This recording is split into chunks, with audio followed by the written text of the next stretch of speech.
বাসায় ফেরার পথে এক রাশিয়ান আন্টির কাছ থেকে এই গাছগুলা নিয়ে আসলাম। উনি আমার বাসা থেকে 2 গলি সামনের বাসাতে থাকে, তো আমাকে দিয়ে দিল। মস্কোতে গাছের প্রাইস এত বেশি, আর সেটা হবেই বা না কেন, কারণ এখানে এত ঠান্ডা যে শীতের সময় বাইরে তো কোনো গাছ বাঁচেই না।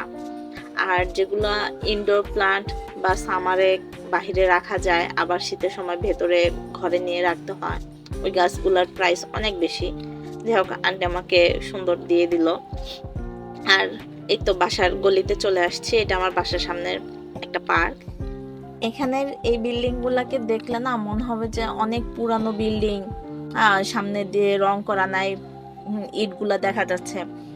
আসলে এই বিল্ডিং গুলা সেই সোভিয়েত আমলের বিল্ডিং করা, এখন পর্যন্ত টিকে আছে।